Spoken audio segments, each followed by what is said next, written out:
Hello, my name is Prime, and welcome back to American Truck Simulator, and more specifically in this special ATS showcase, we are going to be completing a very long delivery. As the title of this video states, we are going from Chicago, Illinois, all the way down through to Los Angeles, California, across the Route 66 corridor, a job that will take us about 2,100 miles in-game, and will serve to be the longest single delivery I've ever done here on the channel in one video. So without further ado, let's go ahead and get our Volvo VNL 840 started up and get on the road.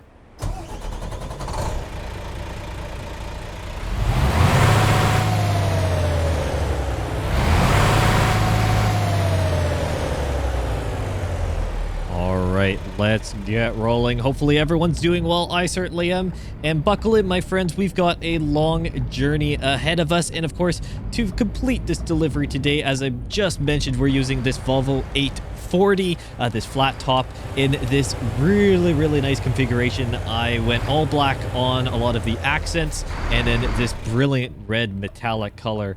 Absolutely incredible, if you ask me. I don't know why I'm stopping here. I should be going because it was a green light. Regardless, it looks absolutely incredible, and a machine that is reliable and amazingly fuel efficient, which is going to come in mighty handy on this delivery today. I have a few rest stops planned across the delivery today to help us out here, and we've got to get over to the left lane by the looks of it as we go across the bridge here in Chicago.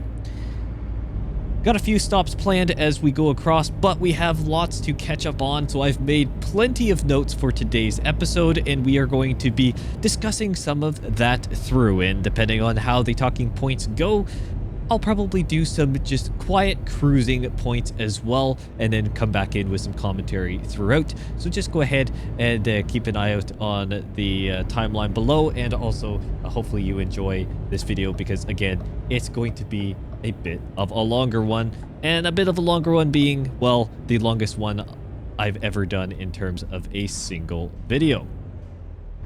But it's great to be back here, and admittedly this video is delayed more than I wanted it to be. In a previous ATS showcase episode, I said that things are going to be coming back more smoothly. Well, this is actually kind of a pseudo second attempt at doing this. Was going to record a previous one, and some other things happened, and I had to push this off. So this is a second go at actually getting this recorded, which is absolutely fantastic, and very excited to be doing so, and a little bit nervous on how it's actually going to turn out, to be honest with you. Very excited to try and get through this delivery, see how much we can talk about, because again, there's plenty of things which I'll go over, some of which, well, we're kind of experiencing right now. But yeah, there's a lot of things going on, so we'll have to see how this video goes, and it's a bit of an experiment. Let me know though down in the comments if you want to see more of these ultra long format videos, single videos, instead of multi-delivery ones, for example, or the multi-segment, like some of my other traditional long-haul videos have been like. So as we cruise across Chicago here, decide to basically go to the far end of Chicago that actually start this delivery, or at least farther end, a little bit more downtown, before rolling out and again going along the Route 66 corridor. I had to do it. I had to do it. It was something that I've always wanted to do here, and now that Illinois is out and has been out for quite some time now, it's absolutely fantastic to be able to have this opportunity to do so. I was thinking of doing it in a vehicle, not just a truck, but I figured, you know what? Let's do a proper ATS delivery across the Route 66 corridor. I know many others have done it in whether it's mod vehicles or etc., or just driving a truck across. I wanted to make sure I actually do it in a legit in-game economy job, which this is, hauling waste paper, by the way. I think I forgot to mention that. Hauling waste paper on our ownable Lode King drop deck trailer. I think it's a good combo for this delivery indeed. Regardless, yeah, we've got that on board, and this is a legit thing we're taking down to, I believe it's a rail export, down in Los Angeles. So very nice end-to-end delivery. Don't know why we need to haul the waste paper all the way down to LA, to be honest with you. And unfortunately, the loaders put an extra layer of our waste paper on the upper deck, a little bit higher than I would have liked, admittedly, So we're probably gonna have to battle the wind a little bit more than we'd like, and it's not gonna be as fuel efficient because we do have the flat top 840 here. But you know what? I think this truck looks really sharp. They loaded it a little bit higher than I wanted, but I think overall it's a pretty sharp looking delivery and rig overall, so I'm not going to complain there. All right, friends, now let's get into some of the meat and potatoes of the, well, news that has come out either as of late, and I'm going to basically take this from beginning of June, end of May-ish. Any form of news in that realm onwards is what we're going to be covering relevant to ATS. Hopefully I haven't missed anything. I have a document open on a second monitor here to try and see if I got everything kind of through and organized to make sure that we can touch on as many things as possible. But again, hopefully I haven't missed anything, and also there is a chance that what I say could be outdated for a couple of the topics by the time you go to see this, because they very well could have more information available by the time this video is released. So let's start off with the update that we are currently driving in right now, ATS 1.60. Yeah, this is how far back we're going, my friends. So obviously it went through open beta. It's in full launch now. I know many of you have been enjoying the update. Brought in-game radio, so that is an expanded feature from what we used to have before, where in-game radio, and I gotta get over here so I don't take the wrong turn. Don't need to start my day going the wrong way. This is a long delivery. We don't need a bigger detour than what we've already got. In-game radio is just an expanded feature of said radio, and honestly a bit better for those who are familiar with games like City Skylines and other, well, even something as simple as Minecraft, where you got the in-game audio track basically that goes in almost like a radio station, so to speak. Definitely a City Skyline situation is classic for that, and a lot of other games similar to it have in-game radio stations that you can play and control, that then obviously you can enjoy while playing the game. The in-game radio stations here for ATS, some of it is, I believe, licensed music. Some of it is then commercially free music as well. So for those who are content creators or want to post things online with that in-game radio running, there is some that is, as far as I'm aware, free to be able to distribute, for example, in videos and monetize, some that are not. Regardless, it's nice to have a more expanded feature with the streaming radio stations. That's been obviously a feature that has been long awaited, and nice to have a little bit of a quality of life situation there. And one of the biggest features, shall we say, of 1.60 is the expanded rest simulation and monitoring, basically, that goes along. I've talked about this a little bit before. So 1.60 update stuff I've had a little bit of brush over in previous episodes. That's why I'm not going to spend as much time on it. However, the expanded rest simulation is fantastic. Should have been probably in the game many years ago. Was not, but great to finally have it here in ATS. Long story short, the expanded rest simulation allows you now to actually select what time you get up at a rest station. So you can select how many hours you actually want to rest, which is incredible, by the way. Something that always annoyed me, where I was in this basically continual loop of timing, and I had very little control, obviously, on when I could sleep and the timing, and that car decided just to get on and off and turn around. Okay, that's weird.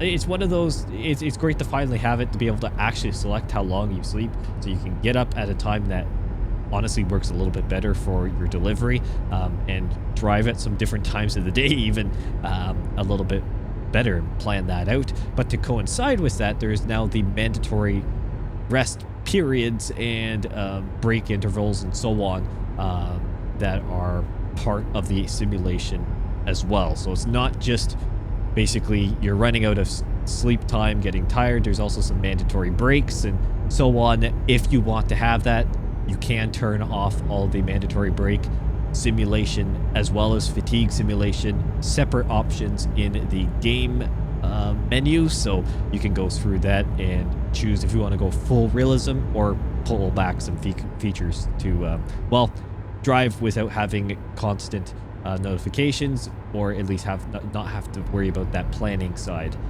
of the delivery itself. I will admit, for this delivery, I have turned off the mandatory rest and break period simulation, just to make sure that I can kind of, for the sake of this video, run through some set intervals that I've already set and not have constant notifications saying, hey, you're running around this time, etc. I don't want to have that. We're going to just basically run everything based off of kind of a set interval that I've got here for the sake of this video. Some other quality of life enhancements as well, between settings and different graphical and technical improvements behind the scenes.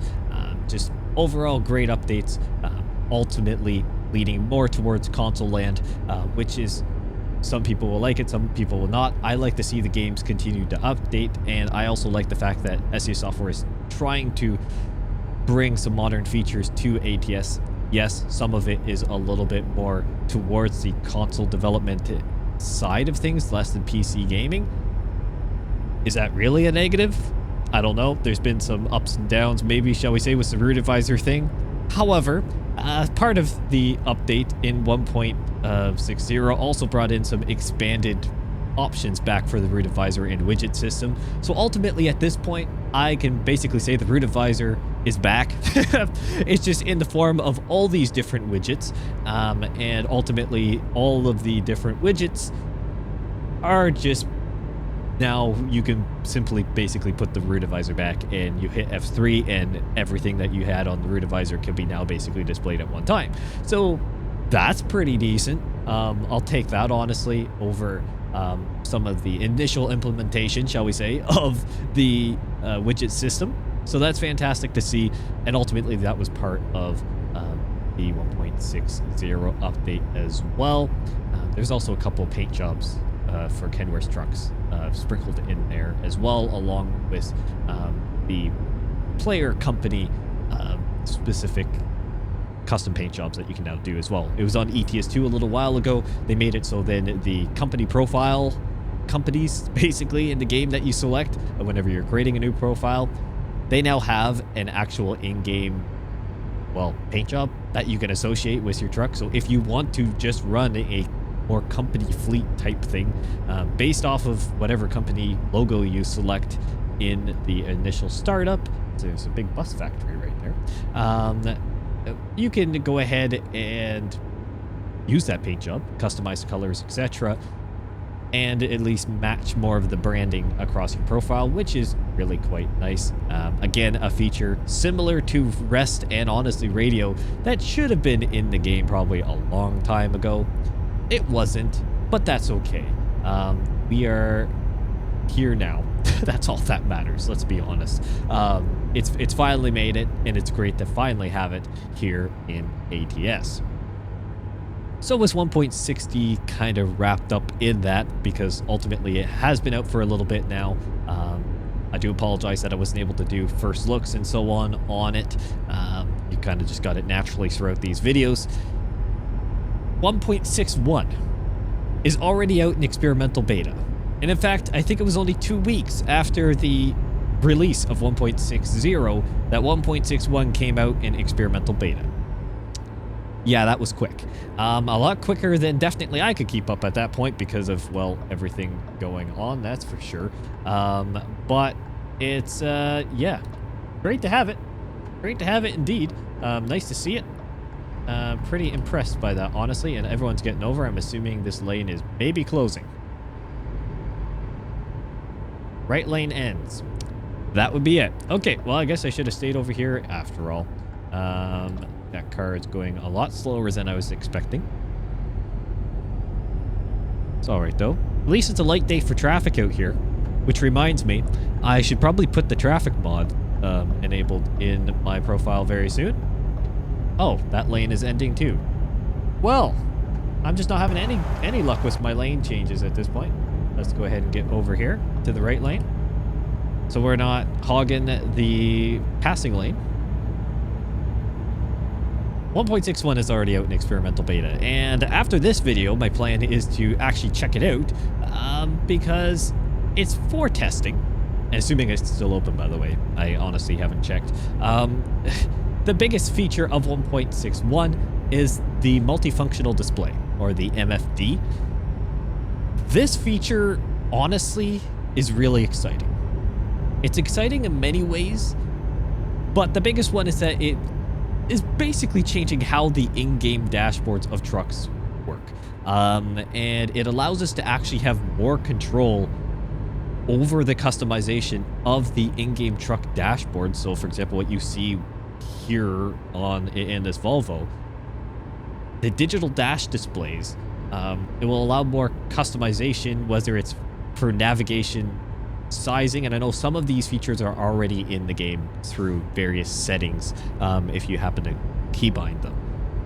But it will make it in a lot simpler, well, pop-up basically, in the game, or just like if you own these vehicles and it had the little basically function options in the screen itself. It'll allow you to customize many features. Just going off my list here, some of which include the in-dash navigation options, trip information, vehicle status pages, and many other features across the truck, whether it's window settings and etc., that ultimately just lay a foundation for brand new trucks coming in. And it is a feature that obviously existing trucks can be adapted to, but brand new ones can leverage in many new ways to bring an additional layer of realism, an additional layer of interaction with these truck models, which is really cool. I'm sure there'll be other things potentially in 1.61 itself. I think maybe the MFD was originally potentially slotted for 1.60, but they decided to push it back, maybe because of how the whole root advisor widget system went. They figured they probably should make sure everything is really fine-tuned with the MFD before they roll that out, because saw the community feedback, which was well deserved in many respects, for the previous UI upgrade basically that came in. And actually I think I can stay in this lane. Yeah, it's a dual lane for St. Louis, so we're fine. Most of our delivery, on a side note, most of our delivery today will be on the 40 and 44, I do believe. I think 44 will be our next kind of main interstate once we get off the 50. Is this the 55, I think? Yeah, while we're still in Illinois. And then eventually we'll hit the 44, and that will take us pretty much down into New Mexico, I do believe, before hitting the 40. Or maybe a little bit before, actually. We'll get onto the 40. Regardless, yeah, MFD is going to be really cool, and I think SES Software is maybe taking a little bit of extra caution with a UI upgrade such as this, based off of the previous major change. But I think the MFD is more of a new features added more than change a critical element. Let's put it that way. We don't currently have an MFD, so it's kind of one of those we don't have anything to compare it to. Obviously, the root advisor was there since day one, or pretty much, well, I guess it was there since day one, and has been updated a bit, and then it disappeared for the widgets. Now it's essentially back, just in a more customizable form. So take that as you will. But that's 1.61, which is coming up, and again, I will do some first looks on that, or at least that's my goal, or at least I'll try out the MFD and probably go into that. But I wanted to touch on some different mods and do this delivery and some other things on a stable version of the game before hitting an experimental beta for what is a UI upgrade. Might even wait for it to fully release and then check it out. We'll see. Comment down below what you want to see from me on that one. I'm open to suggestions. All right, game updates a bit more aside, something I want to talk about now is something that a lot of us have been waiting for a long time, and I'll probably talk on this a lot more. The Nevada rework is now confirmed. Thank goodness. That has been a long time coming, my friends. Now, Nevada has obviously had some reworks done in the past, little elements of it. Certain locations, I think Las Vegas has had a bit of a refresh. I mean, it's been many years now, but it did at one point have a bit of a refresh completed on it. There's been little elements around for scenic areas have been reworked and little pockets. But again, it has been quite some time, and to my knowledge, nothing more recently. I think the closest thing would have been with the Route 66 rework project, which we'll be actually driving through a good chunk of that when we hit down into New Mexico and across Arizona, honestly. We'll be touching on that quite a bit, and I think Nevada may have had a little bit of sprinkling of that, shall we say, Route 66, if I remember correctly. It just kind of, that upgrade just kind of touched a little bit into it. Nothing too overly significant, but just enough to kind of get something going on here. And I think I need to, do I need to exit? No, I don't. I need to go around this way. I need to go around this way. I need to still go technically south. Yes, 40. I need to go towards the 40. Look at the signs, Prime. Look at the signs, Prime. That's going to be your friend because the GPS lets you down. GPS lets you down indeed. So yeah, I think it's, the 40 to 44. Yeah, that's what we want. So I think we're going to basically go across. We need to go this way through St. Louis itself. Continue on to 55. And then once we hit into Missouri, I think that's when it goes to the 40. And then, 44 is the...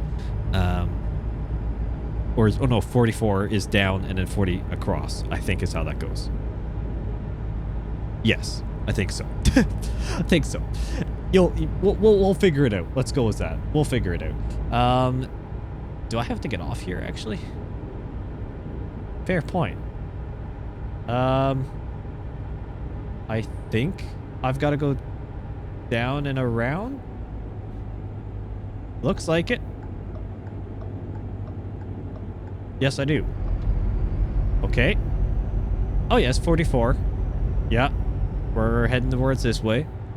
Sorry, my friends. Commentary just came to a grounding halt as I try and navigate the complicated road network of East St. Louis.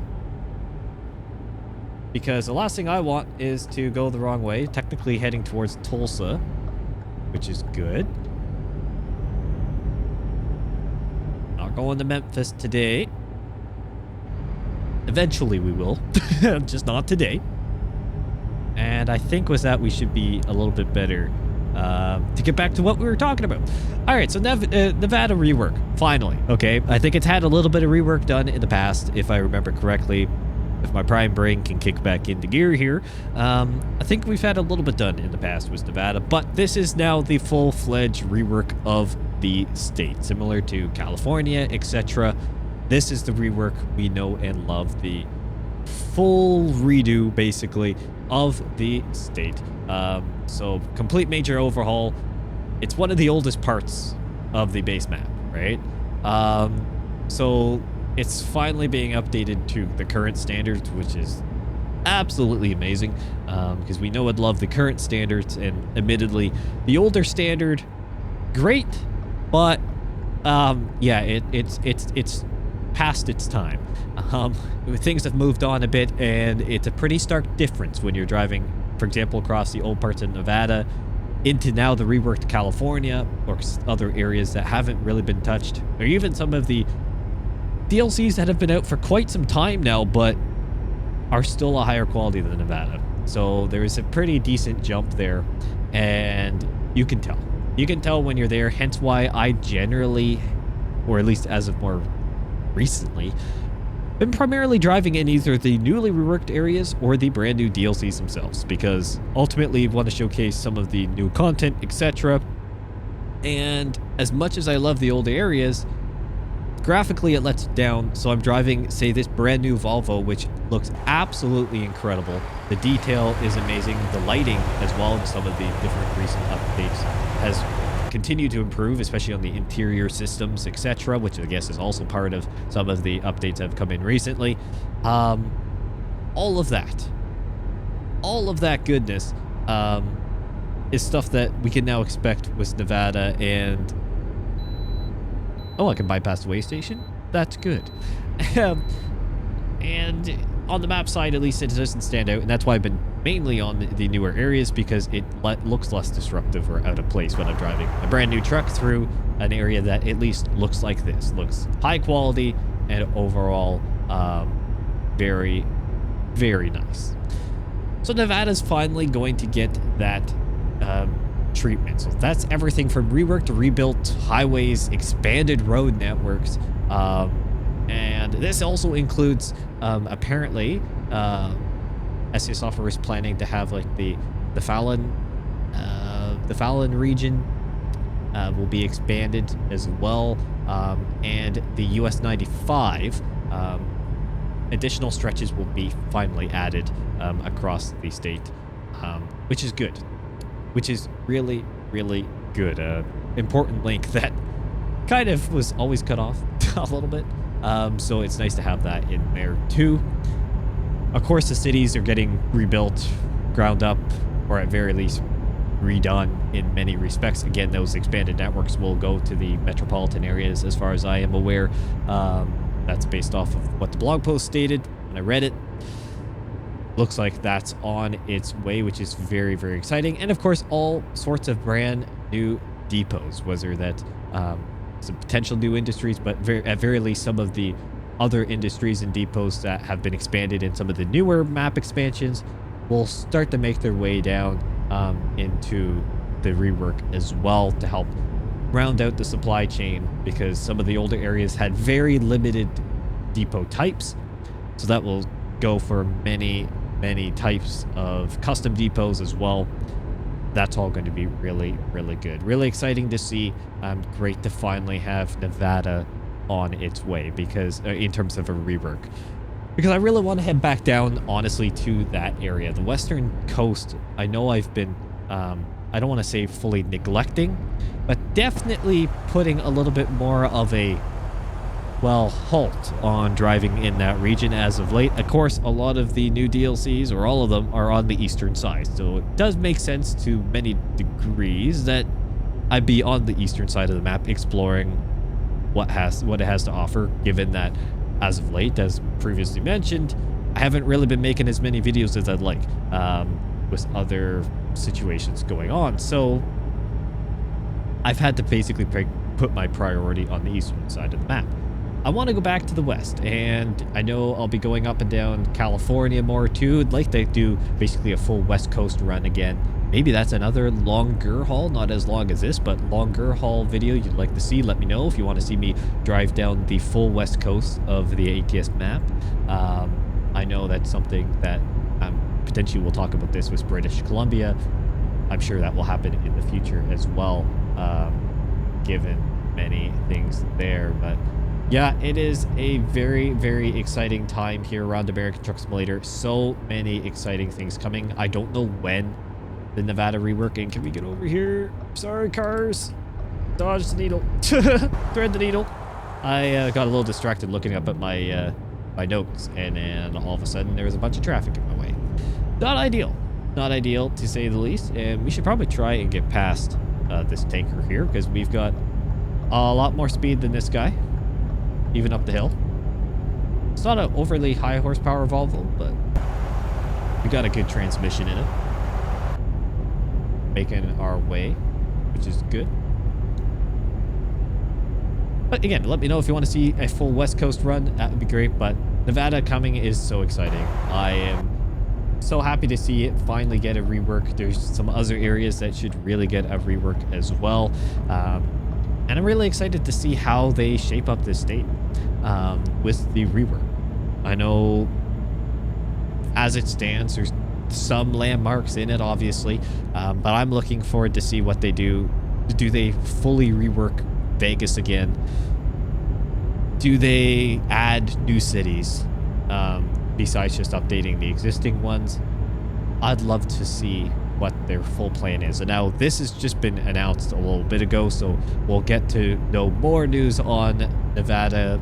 I'm very confident in the near future. When it releases, I don't know. I don't know on that one. as much as I'd love to say that it's probably going to be releasing in the next update, it's likely not. It's just been announced. It's going to need some time. And if anything goes for track record, it could be still a few updates until we get any form of news on Nevada being released. Regardless, it's still great to have it finally confirmed, and so excited to have it in the fold for new map content. Now, we should probably try and pass these guys too. I can't remember where my... is this actually one of our stops up here? It might be. I can't recall, because I know we had a stop... Yeah, it is actually, so I'll stay in this lane. I'll be patient. I know we've actually... This thing is sipping fuel. We've barely used, like... Well, actually, it's used about as much as we've gone. I think we've gone about 500 miles. Actually, we have, because it's a brand new truck. Hint spoiler in this. I may or may not have just bought it and then teleported to where we're picking stuff up. Yeah, we've done 500 miles, so our actual odometer on this truck is the trip meter for this delivery. We're going to head up here. We're going to hit the rest station, because it is about 7 o'clock in the evening. We're going to hit the rest station. We're going to refuel, and then we're going to continue on our way, because I want to just be able to break it up a little bit with these stops, kind of say, hey, we're going in for, you know, have dinner, etc., and then go from there, because I'm not going to be doing the other breaks. We're just going to kind of take a little bit of a cruise off of the highway momentarily and check out this pretty massive complex over here. I guess this is just outside of Springfield in Missouri. How are we looking for traffic? Oh, nice and quiet. So we're good to go. Let's go ahead and, well, I guess make or pick. Do we want to go to the service station on the right or the left? Maybe we'll go to the one on the left here. I think it's technically the same, probably the same company that owns most. It's just a matter of which one you want to go to. Oh, actually, no, they are different fuel companies. One's a WP, and the other one is... What is that, actually? Can't tell. My eyesight isn't that good. I can't tell. It's okay. It looks like they're competitors, which is actually really cool. Have some natural competition in the game. Don't think I've ever actually been to this station before, and indeed, based off the GPS, I haven't, but I can't always trust that these days, because sometimes it just doesn't like to track where I go in updates. So some things just, it happens. So let's go ahead and pull in here, and we'll shut off the truck, and let's see how much this is going to cost me. So for about 500 miles worth of fuel, which is probably only about a quarter tank usage, which is good to know, by the way, in this Volvo. Oh, it barely used anything. How much did it cost me? Did it actually, did it already clear before I could see? It did. Well, you saw it in the video. I'm sure you can pause it. Whatever. It didn't look like it was a whole lot. So that's good. I guess we'll pull up ahead here and park in a spot and go from there.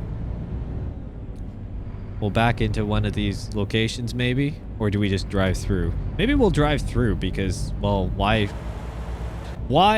reverse when you can just pull straight into a rest point? And we're going to go ahead and rest ahead a little bit and get this prepped for our next day delivery. So we got to see what time we can actually wake up, which is going to be good. So let's go ahead and rest. How many hours do I want to sleep? Well, let's see. We're going to be still on time.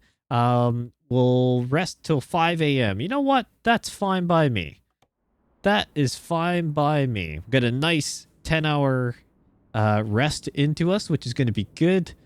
Make sure we're all good to go for this morning. Let's go ahead and get the truck started up, get the lights on. And because we're in American Truck Simulator, we're going to say that our pre-trip is all good. And we're good to go. Let's go ahead and roll back out here, get on the highway, and go from there. Just like that. Lots of traffic over there, by the way. Going to be a busy spot over here by the looks of it.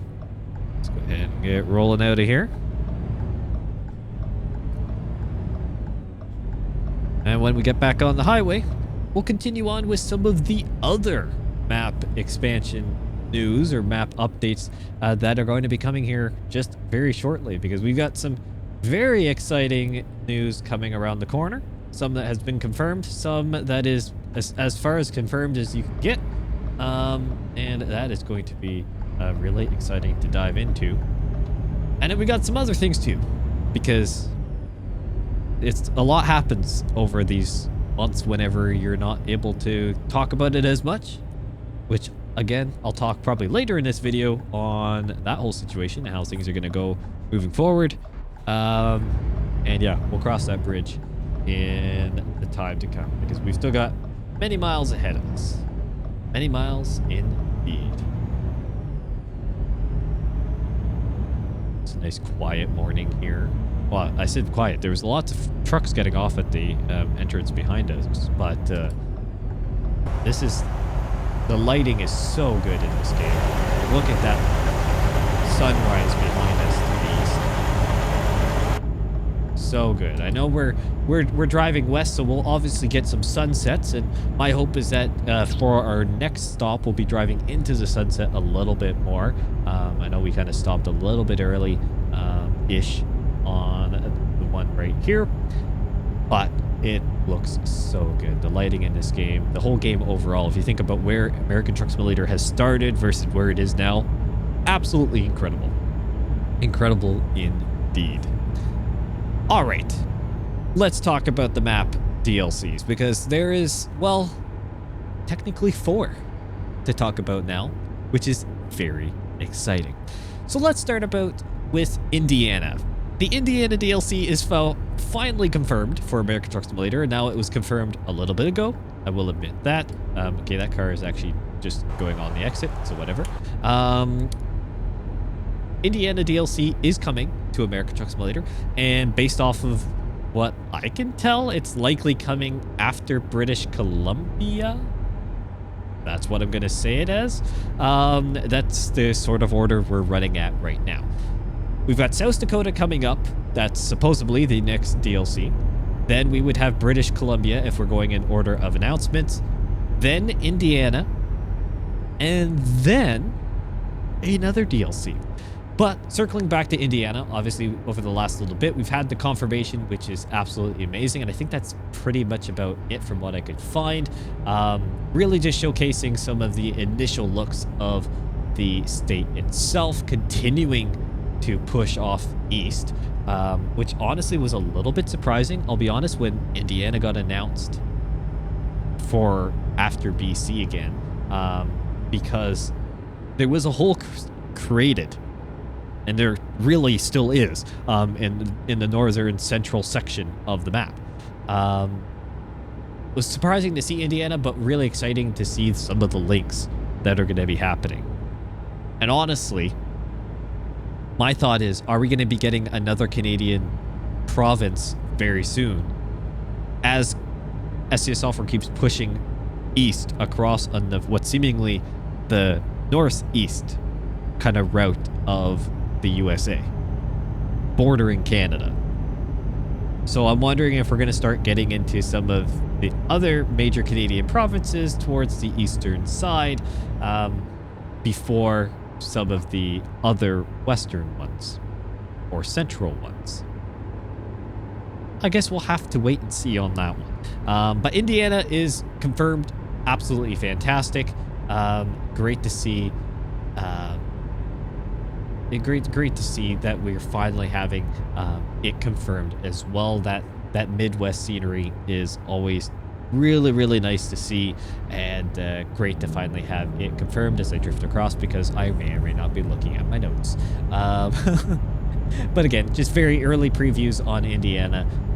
Nothing too significant at this point as of recording this video. Mainly just initial looks at what the scenery can be like. Don't think we even have any confirmed cities unless I'm going crazy. All that kind of good stuff though. But Indiana is coming. Another eastern city confirmed, or state confirmed. Fantastic. Just adjacent to Illinois, where we were anyways. So that's great to see. Always happy to have that. But Remember that extra DLC I was talking about? Well, yeah. SEA Software put out a teaser just not long ago at all on another upcoming map expansion for American Truck Simulator. Where is it going or where next is the name of that blog post. And that blog post very much teases something towards kind of more of the plains area. That is, well, let's be honest with you, based off of the comments on the blog post itself and the teaser video, everyone's pointing towards North Dakota. It just screams North Dakota. And I think there were a couple things that it was kind of, well, basically confirming North Dakota without explicitly saying North Dakota, which are the kind of teasers, honestly, I kind of like. Basically having the question in there a little bit, but let's be honest, it's pretty much confirmed that it's North Dakota. So it's great to see North Dakota, that hole that was kind of starting to form, central northern US, is now starting to fill in. So I guess what kind of comes up now, though, is that you start getting into, well, what's happening with like Wisconsin and Minnesota, etc. I guess those guys are gonna have to fill in eventually. I guess maybe they're next to fill in. Not sure. But yeah, seems like North Dakota is on its way, which is great.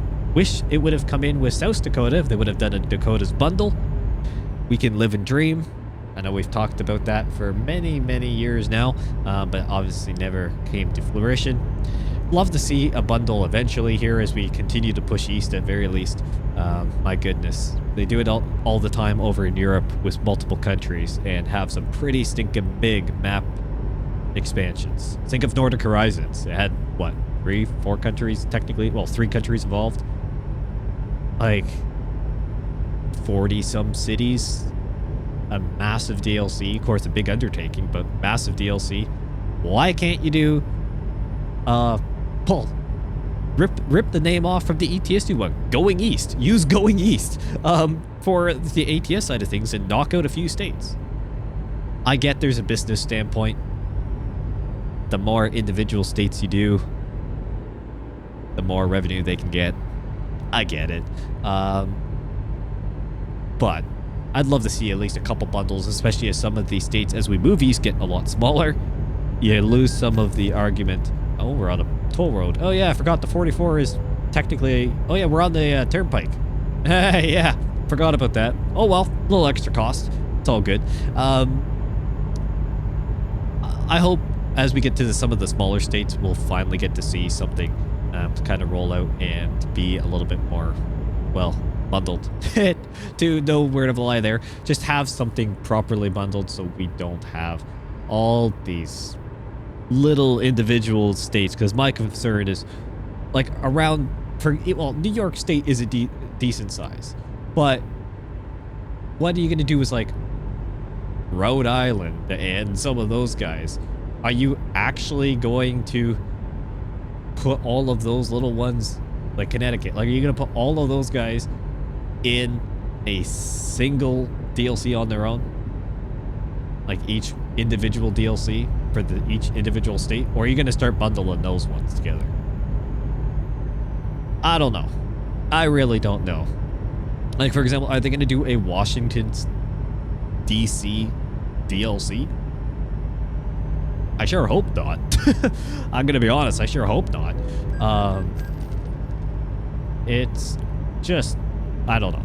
I hope we get a bundle soon. But with that rant a little bit aside, I know many of you share on that thought.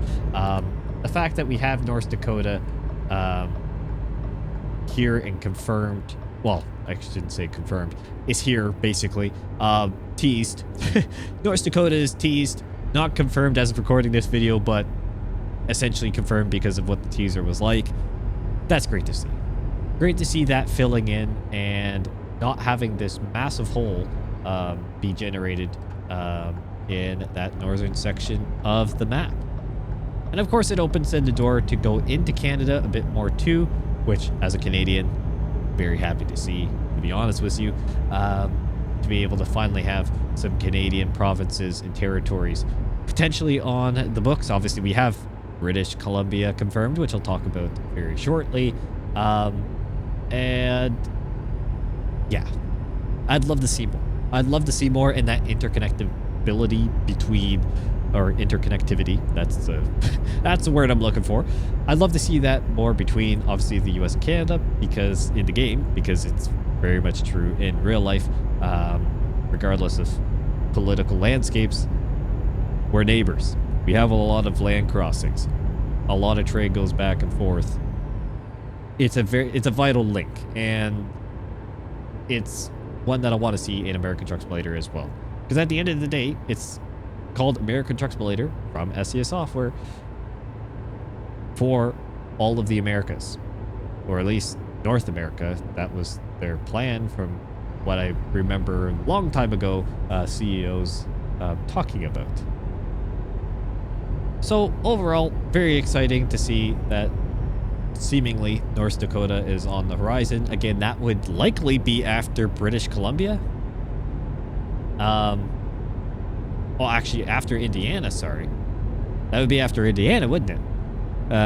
If we're going off of the confirmation / teaser realm. So there's that. And the fact that with this, that would be 4 DLCs technically in development, would mean that the next DLC I'm going to talk about, which is South Dakota, must be getting closer to release. Now, South Dakota has been one that's been confirmed for quite some time now.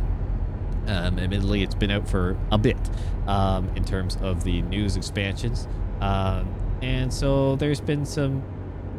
Oh, what's going on here? Just all sorts of construction by the looks of it. All new. Ah, yes, this is the overpass. Or interchange, sorry, that they're working on here in the game. So all fine. Truck, you can go ahead over. I'll let you in. I'll be nice. It's one of those DLCs that's been in development for quite some time. We've got a decent amount of news coverage on it. I know there's been additional cities and industries talked about a little bit with different custom depots, which is fantastic to see. Obviously, agriculture and some of those other industries, forestry, etc., are going to be very big in South Dakota. Agriculture being one of the biggest ones. Lots of various depots and so on that will be spread across the map, as we know and love. They're basically all custom depots now, which is absolutely fantastic. Very little prefab involved. So it's all nice and realistic and dynamic as we travel across the state. No copy paste, very, very, very little. But otherwise, there's been a little bit of news on the Badlands National Park region, so more on the scenic side, and again, some of the landscapes that we can come to expect to see in South Dakota. Sorry, the Dakotas are going to get me crossed up every single time I talk about them, probably. And then there's also some news on Rapid City itself, which is nice, just having an individual city, a significant city in South Dakota. So that's good to see. Glad to have some more news on South Dakota. Honestly, it's a little bit less of a perspective thing to talk about, just because it's fairly close, at least to what I would say. It's likely, based off track record, probably in line for a fall release, which is really exciting. So I think we can expect that to come later this year, definitely. And again, because we have another new DLC confirmed, normally they don't run more than, well, again, it's not confirmed. I keep saying confirmed. North Dakota isn't confirmed, but it's, as I said, as confirmed as you can get. Having another one teased, so technically having 4 in development, basically means that one is always very close to being done. It's never a case of, well, being very far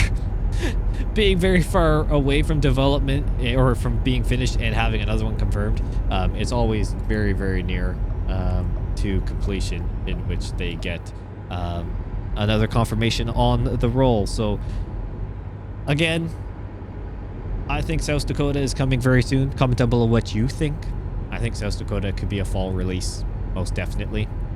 We've had a number of blog posts on it, so at this point, I think we're probably counting down the blog posts, likely, before we get anything pretty much hard nailed on, which is really, really good. And we're going to have to get back over to this lane here, because we don't want to go to Wichita. We're not going to Kansas. Really would prefer not to do that. Again, a detour I don't feel like taking today. But when it comes to South Dakota, again, very excited to have it on the horizon. Fall release, I'm thinking. Let me know what you think. I think that's a good timeline for that DLC, which just gets another new area opened up. You're excited for South Dakota as a potential resident or just a person who enjoys the region, or if you're excited for the sake of an ATS fan and wanting more regions to explore, comment down below what you think about the DLC.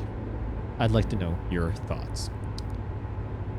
Well, let's talk about British Columbia here for a little bit, because we've had just a little bit of extra news, nothing too crazy on British Columbia as of late, but mainly just talking about the expansion overall with the scenery, especially because obviously British Columbia is known worldwide for the absolutely incredible scenery that this beautiful Canadian landscape has to offer. I may or may not have some bias, but regardless, the highlights from the blog post have really been about some of the towns or cities. I think there were like 4 or 5 towns in British Columbia as I weave across the road here that were confirmed to be part of the DLC, which unfortunately I did not put on my list, which is a bit of an oversight, and admittedly it has been enough of time and I didn't talk about it in a video or anything before that I'm forgetting the names of the towns, because there were some smaller ones for the most part across the region. Regardless, there's also some of the, of course, mountain highways and so on that we're going to be able to explore in the British Columbia DLC heading up into the Rockies itself. So exciting. So exciting to be able to see some of those special landmarks and logistic networks roll out through to the DLC itself. And honestly, just again, that interconnectivity into the US, but into other neighboring Canadian provinces as well. Most notably, Alberta would likely be kind of our next, well, target in theory for a Canadian province, given the significant industrial footprint of that province. I would say that's probably the next target, probably, of SES software for Canadian DLC, but I could be wrong.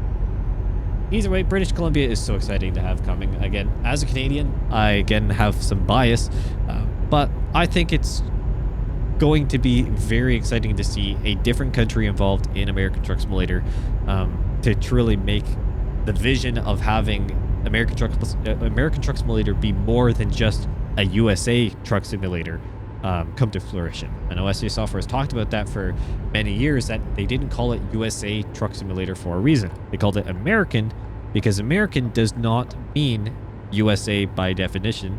It can also mean it's North American and potentially even South American in terms of continent. Definitely North American. I can see this game staying as very much more in the realm of North America. So fully US, Canada, and potentially Mexico as well. I could see that. Do I see it going into South America? It's hard to say. It's hard to say just because of how the title would work. And honestly, the precedent may be set over in ETS2 first before anything happens over here. Because arguably, we're already getting to the point over in ETS2 where some of the further map expansions in terms of potential regions to go to are getting a little bit more limited based off of the continent they're in. We've got expansions of DLCs into Turkey. Of course, some of the, well, you got Iceland and so on, UK rework, Ireland. But after that, you're starting to run out of areas in continental Europe. Besides, again, how far into the Middle East do you start going?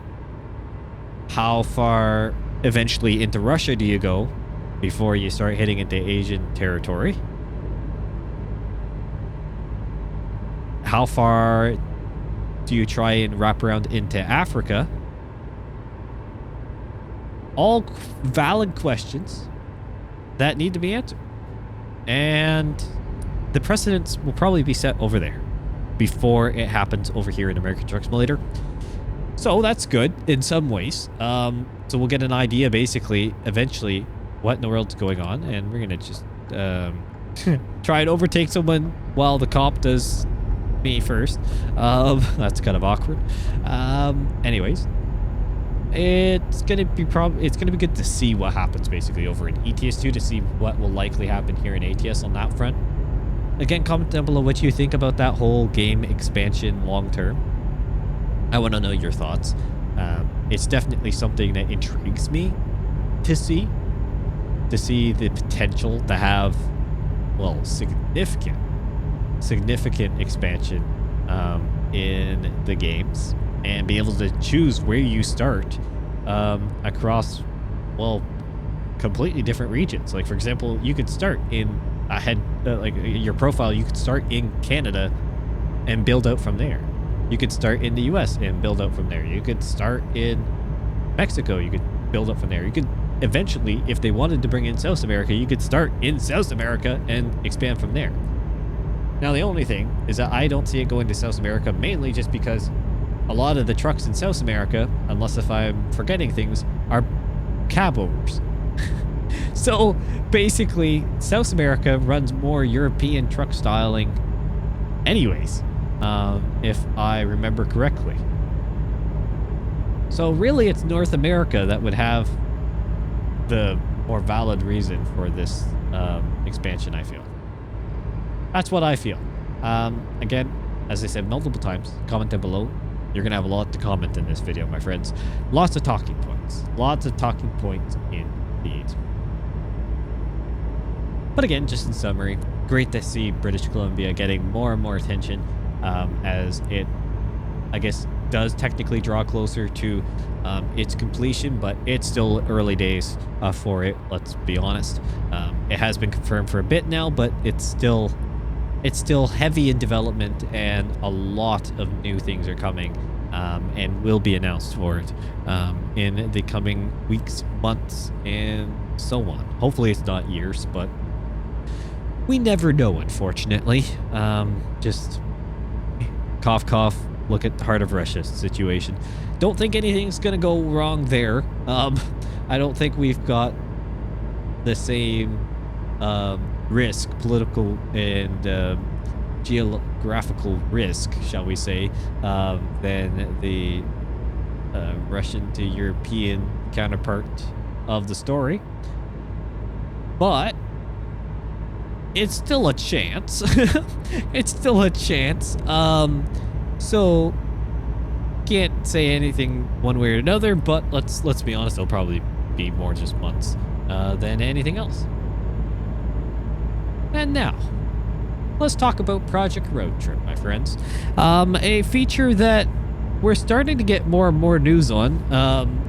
A feature that we're also trying to get a little bit more onto what the whole feature is actually going to entail, to be honest with you. Because it has kind of been a little bit confirmed, but also left open for interpretation and opportunity, basically, over the last while. So, just recently, SC Software put out a showcase video where they drove the F-150, the Ford F-150, as part of the Ford Car Pack DLC. They drove it in just a general drive. I don't recall them having any form of cargo on it or anything like that. It was just a general cruise across the map. And there were a couple things I took from that. First of all, cool to have an F-150 potential to drive in the game. Fantastic. Modeling looked really good, at least to my initial impression. At least interior looked really good.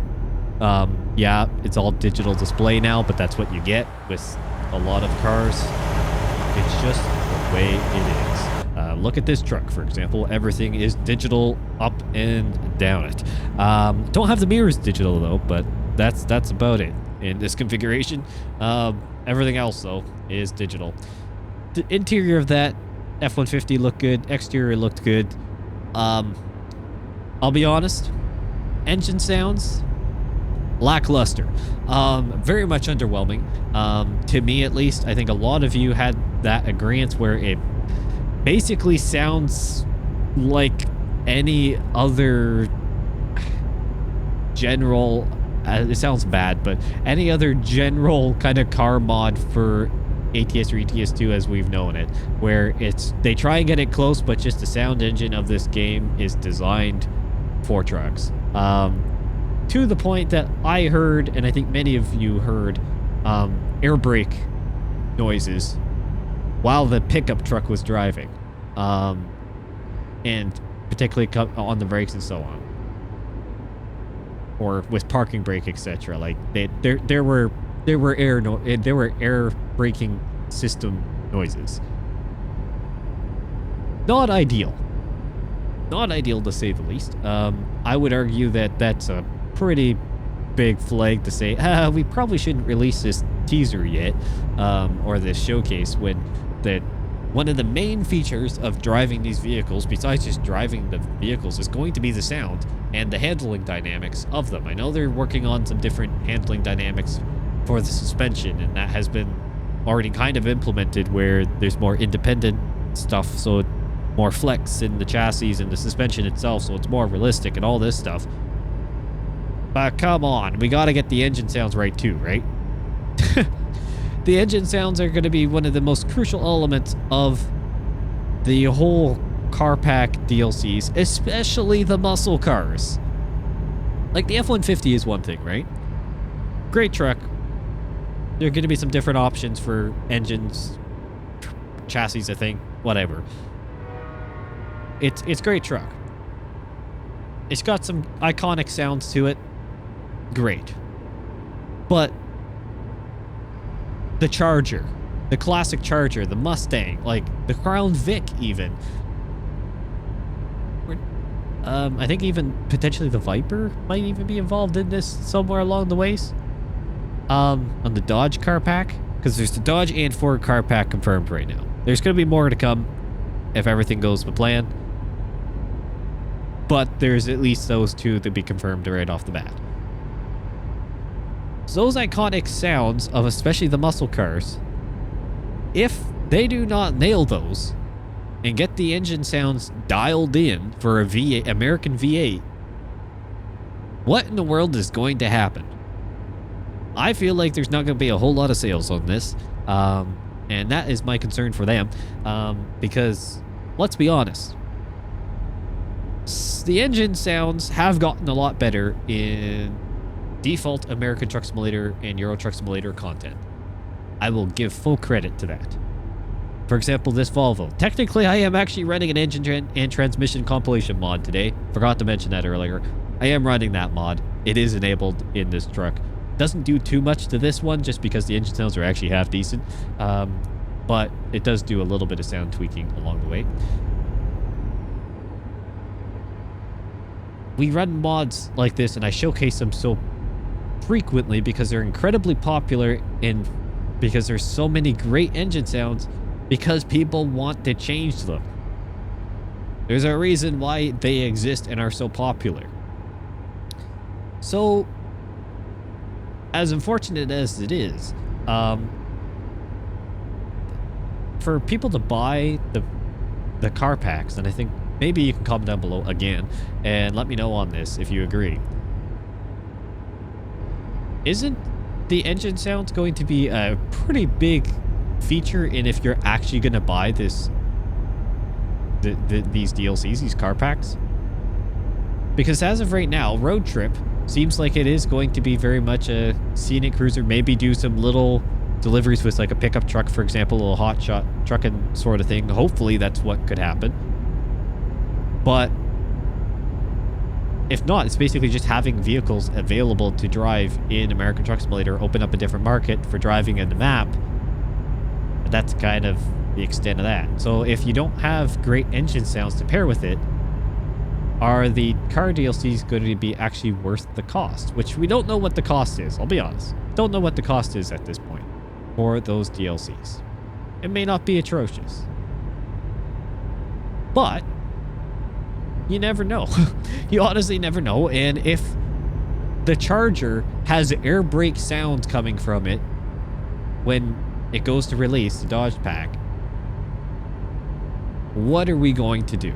For, like, even the Bronco and the Ford car pack, like, if it has air brake simulation still sound, like, some of those sounds in the engine tones or the engine sounds just not realistic, even if it's not overly thrilling in terms of a modern engine, depending on what version of the Bronco they go for. As I keep... Oh, did I just hit someone? I probably did when I drifted around that corner. I did. Oops. Well, at least it's just waste paper and I own the trailer, so I'll eat the cost on that one. Sorry, friends. Anyways, I'm really concerned.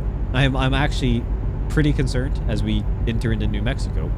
I'm pretty concerned for how this could turn out. That teaser of the F-150, as great as it was not awe-inspiring. And I need to know more about the gameplay of Road Trip before I can give a full confident say of how excited. Like, don't get me wrong, I'm very excited to have this new feature come in to try it.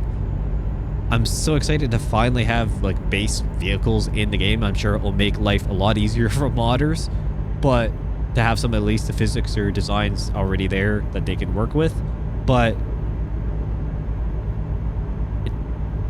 I'm really hoping they get the engine sounds dialed in and the game sounds overall, because if not, I'm afraid these might just fall flat. Project coaches on ETS 2 side, great to have the coaches coming in, and I'm sure I'll talk about it then. The community is now getting concerned about the functionality of the bus sim, because although it seems like you're supposed to be able to go from stop to stop and have like the multi-point deliveries, it's also starting to look like it might just be from point A to point B still, and you're just hauling people, and there's not a whole lot of other dynamic. It's just literally you pull into the spot and that's it. So if that's the case, there was a lot of hype for potentially a whole lot of, not a bunch of extra, which again isn't ideal. You know what? We're going to continue. We're not going to pull in here. I made a lot more ground than I thought, and I'm going to have to actually redo my waypoint here. So let's go ahead and do that now. Maybe we'll come up... Well, honestly, we can just kind of make the call ourselves, because we're about 3 o'clock in the afternoon in game time. Maybe we just stop in Albuquerque? Let's do Albuquerque. And then realistically, we'll probably be able to get down to... We might be able to get to LA on the next delivery. But let's stop in here at Albuquerque. And go from there. Let's do that. And we should be good. Because we have plenty of fuel in this thing. It's been just sipping fuel. And I'm still doing good, so let's keep going. But yeah, I don't know. When it comes to the whole Project Road Trip thing, I'm trying to walk cautiously. Let's put it that way. But I'm also trying to be honest. You guys very much know how I approach things. And even though I am very grateful to be in the position where I'm sent often things to review whether it's early or give my honest feedback on it. I'm sent those things because they know I'm going to give honest feedback. And for all of you, I know it's very important that you know where I stand on things. And I can't give an honest one on Project Road Trip yet. Honestly, same goes for coaches as well. Just because we have to wait and see. We simply have to wait and see what goes on with some of the final confirmations of gameplay. Without that, anything I say will probably be way too outdated or simply just not correct. And I don't want to be doom and gloom either, because I am so excited to have these new features, and especially Road Trip. I'm excited to have cars in the game, as I said before, many times. But it all circles back to that showcase being quite underwhelming to me. And yeah, the engine sounds was a big one, and based off the comments on that video, I think many of you would agree. Great to see the truck. Kind of hate to hear the sounds. As bad as it is, as bad as that sounds for me to say, I think that's pretty much the truth to it. Which again is not what I want to see in terms of the game, and I'm trying to get it over here. Which is not what I want to see for the game. I want to see that feature thrive, because I think it is a really good feature. I think it's a feature that can expand, and honestly, even if the engine sounds are lackluster, which I'm preparing myself cautiously, optimistically. That car nearly rear-ended the back of that truck. Even if they're a little bit underwhelming, I am very confident the community will pull through. And I'm sure the best community ever will get those mods up mighty quick and get those engine sounds corrected as much as possible. It's just mainly handling, I think. Even in that video, it felt like maybe the truck was still a little bit too transport-like in terms of handling. But again, it's hard to tell watching a video. Just some initial impressions. Again, just some of my opinions. Nothing is final, though, in that, because that DLC is still probably a bit out. I don't see it being released soon. I think there's still some things that need to be wrapped up and polished on that, especially with some of the feedback I'm sure they got on that video and showcase, which could also have been part of the whole development phase. Just kind of get it out there, see what the community picks out and pinpoints, and then put the final emphasis on those areas. Very well could have been. Maybe we gotta hope it is. Maybe it was the hope of all master plan. We do not know. And with that, my friends, that is pretty much the main list of things that we were going to talk about when it comes to news in American Truck Simulator. There has been a lot of things, and now it gets into the point of where I'm just kind of free roam on this commentary. And it's fine, because I still got some other things I want to talk about, which is all fantastic. So let's go ahead and get into some of the different truck situation, because that is something that I've wanted to talk about for so long. And kind of say, what in the world is going on here? And I'm going to ask you, what do you think is going on? Because as of now, to the best of my knowledge, we're kind of in this limbo point where, yeah, we've had some interior lighting / material system upgrades for the trucks, so they kind of look a bit better. At least some of them do. Obviously, these new Volvo VNLs been out for a bit now, but they're great trucks. Look fantastic. Can't complain. When are we going to get some different models? Love to get some different models. Peterbilt, what's going on there? Right? Like, new Kenworth models even. Like, just something. Like, are we going to get any of the new Western Stars? Like, just to name a few. I'd love to know. I'd love to know. I love my Volvos. I love my Freightliners. I, love them all dearly. Can we get some different brands getting some new content, please? That would be fantastic. Even new tuning packs. Like, can we get a new tuning pack for, even if it's for this Volvo? Can we get a Volvo tuning pack for ATS? We only have the W900 one. I'm not trying to complain, all right? So I'm just asking questions. I know some people will say, oh man, he's just complaining, he's whining, all this kind of stuff. No, I'm honestly not. I'm asking valid questions at this point, mainly about Peterbilt. I'm sure there's something going on. I know SES Software wants to work on things and release things. But yeah, what's going to happen there? We've had nothing. We've had no news on what's happening with Peterbilt, to best of my knowledge. And it's just kind of been this ongoing question of when. When are we going to get either a rework at this point, new truck models? Are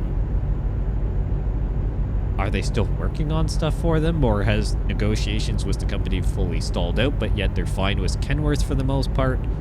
Except it took a long time to get the new T680 Next Gen in. What's going on? All right, it's just those questions with those brands, really. I'd love to see another new truck come in this year, or a historical one.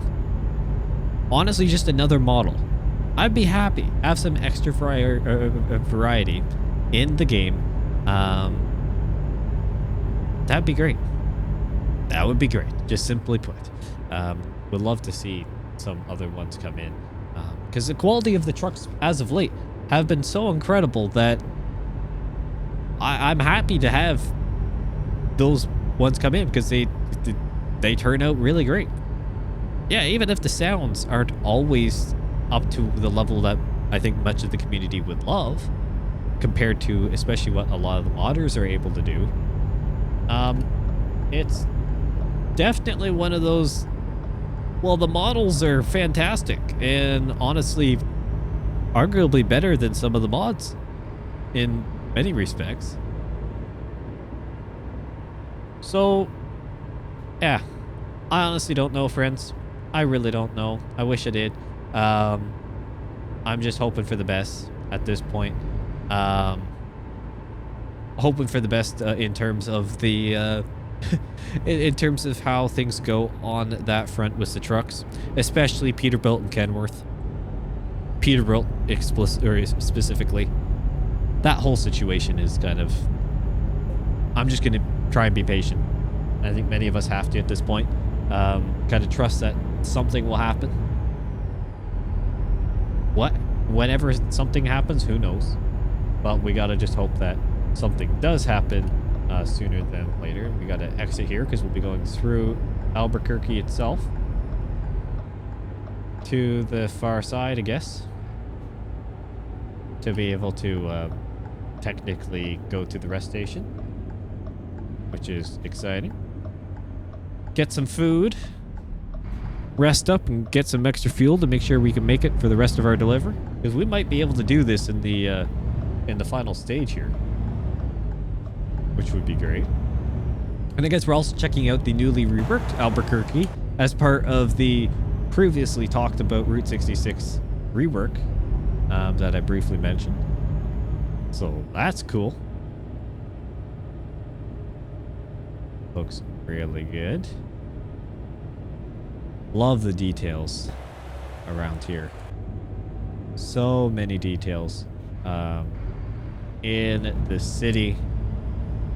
And these are the type of changes that are really impressive. Really impressive indeed. And really set SES Software apart from basically every company, as I said before, developers, because they continue to upgrade the game well past when it originally released without making you buy an entire new game. And also, all these reworks are free, so there's no paid paywall for a DLC to have a rework, even though it's essentially a brand new DLC every time they go to rework it. Very, very impressive. Very impressive. Yeah. Doesn't surprise me that it looks like this, but it's really nice to be over here actually, because I haven't been over across here much since the 66 rework came out. I only did a few in a couple of the newer cities, not even all of them, I don't think, down here. And which is why I want to come back here more often. I want to come back here more often very soon, and kind of get back into the whole role of things. But again, just kind of have to be patient with some other things. There's actually a roundabout here. Cool. Be good to go through. Looks like it. We're gonna go ahead and make our way. That car is gonna just have to wait. Kind of an interesting off-axis roundabout, actually. Kind of interesting. Making our way through town. Looks really good. And this is technically old part of Route 66. Which is all really neat as well. As I said, we're on the Route 66 corridor. So these are all the kind of things that are really neat in this area. And I want to explore more. And when we get back on the highway afterwards, I'll continue talking about the vehicles. Because there's a few other things I want to talk about regarding trucks and different styles of trucks and trailers and so on. We'll talk about that for probably what will be the final leg.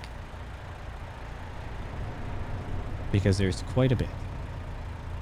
There's quite a bit indeed to go over in this game, and so much opportunity.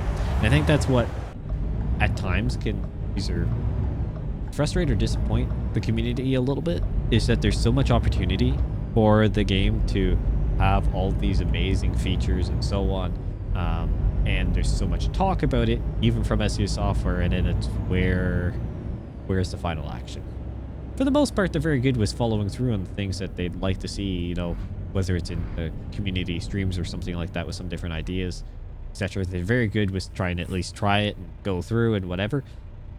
Or be careful what they say to not get hopes up too much. But the truck side, I know, is a common question, and they've showed off different teasers with whether it's, again, Peterbilts or Kenworths or other historical models. And yet we haven't heard any word for quite some time on these, if they're actually going to hit the game or not. Or did they just get canned somewhere? Like, what's going on? So that's kind of part of the whole situation there. But in terms of other ideas for trucks, I'll talk about that once we get back on the highway here, because we're just down the street from the rest station, which is very good as the light goes green finally. And we're starting to get, I know we're actually not going to get about basically the same time. I get hungry at the same point, okay? Same time of the day I get hungry. We're going to be going to bed kind of before we get the sunset as well. But even still, looks really good. Again, lighting, no shock and surprise that this game looks absolutely fantastic. And has been running half decent as well. I mean, it's not always the smoothest thing ever, but it's been pretty decent with recent updates. Not terrible. So can't complain too bad.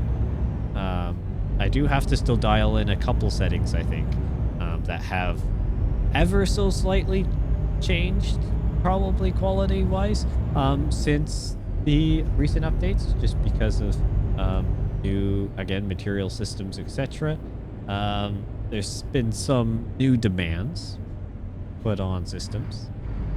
And admittedly, my system is starting to get a little bit more on the older side.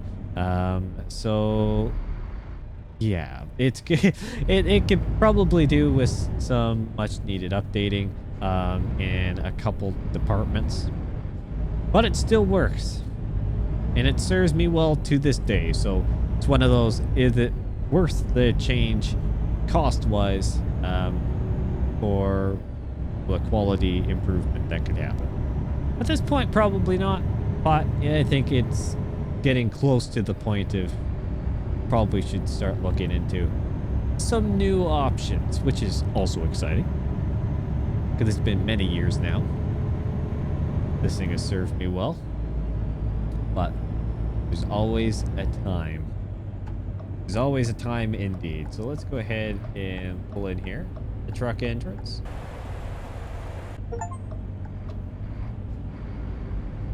I got a Steam achievement for visiting some massive truck stops in New Mexico.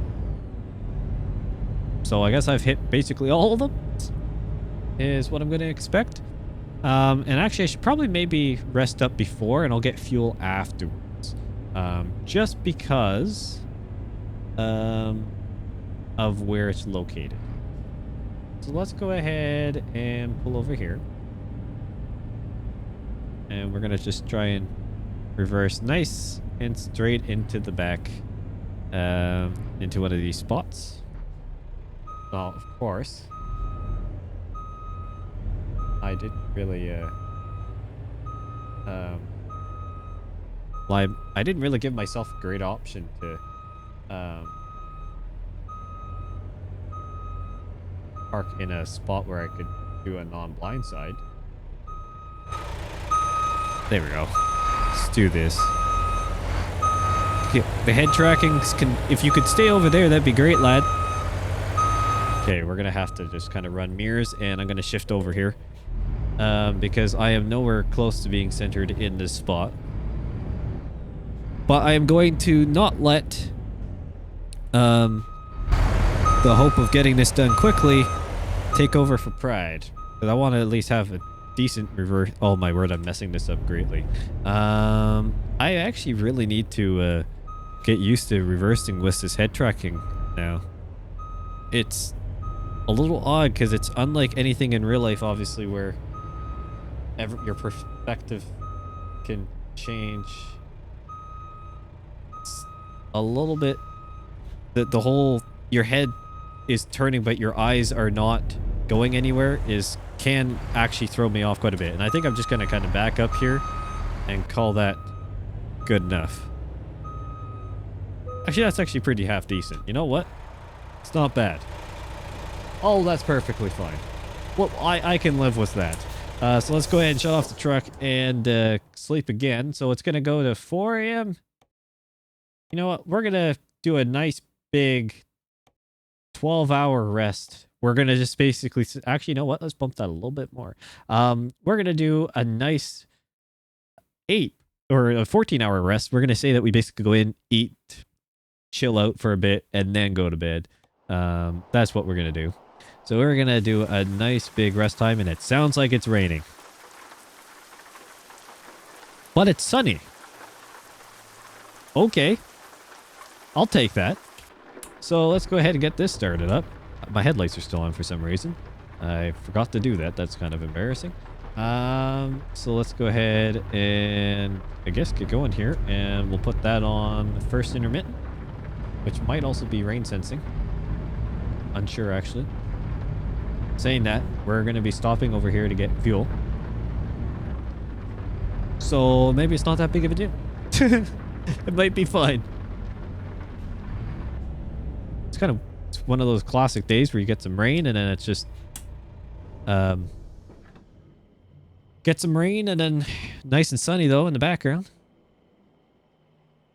Maybe the last one did cost me a decent bit, but it's just it jumps up in price so quickly and then it clears the screen away before you can actually really look at it. How weird. Oh well, it is what it is. So let's pull out here from under the cover. And where am I actually going? Oh, do I have to go out the same way? I guess I just have to actually loop around. So I could have stopped the rest probably. And then, or come to get fuel, looped around, and then go from there. Oh. Well, okay. Whatever. You live and you learn. It's all good. And admittedly, I could have probably just pulled into the parking spot. I didn't have to back in. But I wanted to at least try to be somewhat more realistic. I think generally you reverse in so you can pull out easier. But let's go ahead and get back onto the main avenue here and then get on the highway and talk about some of the last ideas I've got here with the different vehicles and thoughts that I want to share with you all, and then see what you think in the comments below. Wait for that 57X to go by. Here we go. Our waste paper is going to get nice and soaked, but it's a good thing it's all waste. That's all I can say. Because if not, we'd have some mighty unhappy customers if all our waste cardboard is, well, if it was all good cardboard. If all the good cardboard got absolutely soaked. That's where you'd need one of the sliding tarps to kind of make that more worthwhile. But the open drop deck, probably not a great shout for something of any form of value other than waste. It's been really nice driving this Volvo, by the way. These new models are just so incredibly good. It's nice and quiet to drive. Yes, my driving has been a little bit more swervy today. Don't know why, other than just being distracted looking up into the side at a completely different screen, which is likely the case for some of that more than normal. Often, as many of you know, I run things just off the cuff on, you know, what I'm doing now, but just top of my head based off of information. But it's been so long, and as you can tell by, well, basically the first hour and a half of this video, there's been a lot of information shared, and enough information I want to make sure was at least somewhat-ish structured, even though it was, of course, a typical Prime rant. Wanted to make sure it was somewhat structured and organized, just so I don't fully duplicate myself on certain things, even though I would have anyways. Just it helps out. It really does help out quite a bit to have the little notes on that. So it's more of like a little bit more of a one-off situation. It's not too often that I'll have full notes for these longer episodes, or for episodes in general, but this long one I knew I was going to need to, besides the fact that it's been quite some time since we've done any form of content here. But this Volvo is truly, truly nice to drive. Can't complain, honestly. So incredibly smooth, quiet. Got good power too. I don't have the highest horsepower engine, as I believe I mentioned at the beginning of this episode. Don't have the highest horsepower engine in it, but I think it's around 400, just shy of 500 horsepower. I think it's like 450, something like that. It's got its 12-speed automatic. It's a good combo. It honestly is. Can't complain at all, and yeah. It's just a good overall unit. Knew it was going to be good for this haul, and I'm shocked at how well it's actually handling the fuel economy too. Maybe that's just I haven't driven the longer distances in a while, and I keep forgetting how long of distances these trucks actually generally get. For fuel economy, I think I'm actually running. Oh, I gotta get over here. Thank you, car, the Subaru, for jamming on the brakes because I wasn't paying attention. I think that says either 9.6 miles a gallon or 5 average. Nope, that's current usage. Okay, so we've been getting about 9.5 miles per gallon on the fuel economy. I don't think. How good is that for trucks? Comment down below, truckers. How good is that for a delivery like today, and for how I've been driving the thing? Yeah, we're about like 9.6, 9.5. You can get into 8s. Add another record. There's another driving record for the day. Goodness me, I can't keep a lane for my life. I don't understand why. It's that one's on me. Just looking around. Distracted driving, my friends. This is why you don't do it. This is why you don't do it.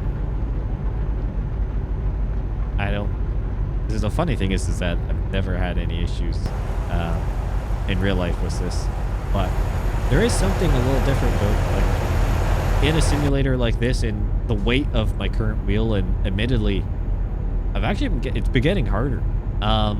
It's been getting harder to keep the feel in the wheel. I think the wheel is coming to its end of life, in the ways the game and Logitech control software's update.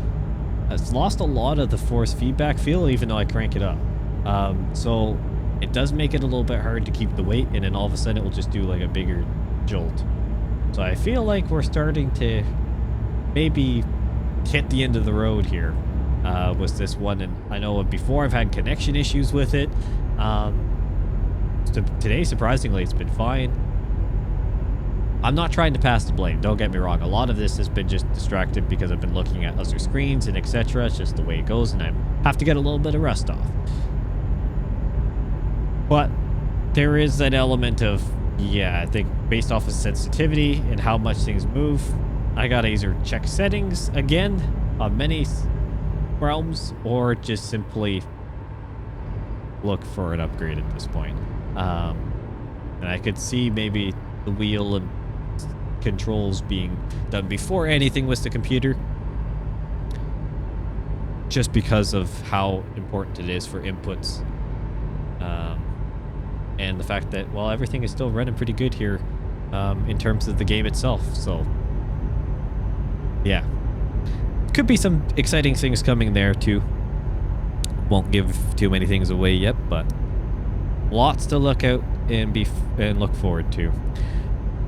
But let's talk back on the truck side of things here. And so besides the whole different models and so on, I want to know what's happening with the rigid truck situation, specifically over in ATS 2. And this is something I'll talk about in an ATS 2 episode in more depth. But let's imagine that with the idea of rigid trucks coming and supposedly coming soon. And yeah, just like that, it just kind of drifts over and can't get it back until it's a little late. Weird. I want to know what's happening with rigid trucks potentially over here. Because having rigid frame trucks in American Truck Simulator, I feel would be almost higher value than having just cars to drive around in. There may be some of you would disagree, but I think many of you would also agree. And I think I've talked about this a little bit quite a while ago. Having rigid flatbed trucks that you could turn into tow trucks. Having rigid trucks for tankers. Of course, the flatbeds, as I already mentioned. Dump trucks, technically a rigid frame truck. And then, of course, the dump truck could have, you have the extra tandem on the back. Like, those are the avenues I thought American Truck Simulator would go to first. I'll be honest. Thought that's where things were going to go before getting vehicles. Like, more standard non-commercial vehicles. That's honestly where I thought it was going. Obviously I was wrong. That was pretty clear. And yeah, I'm wondering if that's ever going to come. But I feel like having tankers, the flatbeds, dump trucks, etc., even just box trucks that you could do the small little regional deliveries in that are rigid frame, 100%. I don't care if it's an extra DLC. I think I get that no matter what. You kidding? Brand new trucks, a whole new way to drive. Not like you could have a trailer. You don't have to, depending on what the truck is. Like a dump truck, you could technically have a trailer if you wanted to for hauling equipment or whatever, construction equipment, etc. Or that, again, the extra tandem on the back. But yeah, and that train I think just popped out of nowhere, by the way, but we'll ignore that. I honestly, oh, we got to pull in for an inspection. Big shock. It's definitely one of those. I'd like to see it come earlier, that's for sure. If there's a chance, if there's any form of chance to have, well, some form of of rigid truck frame. I'd love to see that here in ATS. Imagine the opportunities that you could get um, by having a rigid frame truck for you to haul around. Just the things in. Again, doing fuel deliveries to get to, well, anything from construction sites to would be more realistic than taking a full-blown tanker there, unless if it's a massive construction site. Now, gas stations, sure, having a single, like, you know, a standard kind of like maybe like 30-footer or even 28-footer or the doubles for the fuel tankers. Yeah, that's perfectly fine. That's fairly reasonable. But you can still have fuel deliveries to other places with a rigid frame truck. It'd be more realistic to take a fuel delivery from a refinery, whatever, or a fuel depot with a rigid frame truck tanker from there to, say, like a farm or a construction site than it would with a full-blown transport, a full 18-wheeler. Correct me if I'm wrong in that statement, but I feel like that's more of where the realism could come in. So besides just getting extra vehicles into the game, I feel like there could be a big opportunity here for to kind of appease the realism side of the crowd. Because there is a good mix. There's a lot of just general recreation players, and then there's a ton of diehard simulation lovers. And then there's people like me that try and walk a little bit between the middle. Where, as much as I love simulation gaming and trying to do things realistically, there are also episodes, almost like today, where things are going to go wrong, and you just kind of have to brush it off and say, well, you know what, I may not be driving the most realistic, but if it creates some entertaining moments, or if just for the sake of having fun, having fun and not like being so focused on one way or another when you got other things going on, it's just the way it is. So I try and walk down the middle, but I feel like you could really kind of touch on that crowd that leans more towards the realism side by having those rigid trucks. And making sure that the logistics network actually recognizes, hey, these are kind of like delivery types and destinations that work really well for these type of deliveries and not for another. Not to mention that if you're starting your trucking company from scratch, that's almost a missing piece in the middle of everything in the equation. If Project Road Trip turns out to be what it is, and you're actually able to have pickup trucks haul little bits of cargo around, you start off hauling cargo around in a pickup truck. You work up enough money to buy some form of rigid frame truck that's slightly bigger, so whether that's a basic box truck or a little flatbed to haul construction materials around or whatever to like a Home Depot, or for all Home Depot to some other construction site, which actually would be really cool, or the home store, sorry, here in ATS. I think that would be really cool. And then you work up enough that you can actually find a used truck in the used truck market that I personally have never actually used, but some I'm sure do. You work up enough to get to that point. You get that, and then you go from there. You get a used truck, you keep working, and then you can start getting into the brand new trucks if you're trying to go the full realism route and the full progression. Right now, if you try to do that, you're basically starting out with a used truck. Well, you start driving for someone. If you want to do the whole owner-operator route from the start, you can actually get a better progression if you had those trucks, those rigid frames. If not, right now you have to start by driving as a company driver, and then you gotta just eventually get a used truck, which is a jump that many people do, but I feel like there's also a good opportunity to have that middle ground of, hey, I'm starting my logistics company from scratch. Maybe I'm doing this on the side because I can't leave my full-time job fully, but I'm able to like reduce hours a little bit or something like that, just to try and get this ball rolling, to be able to get some initial clientele before jumping ship.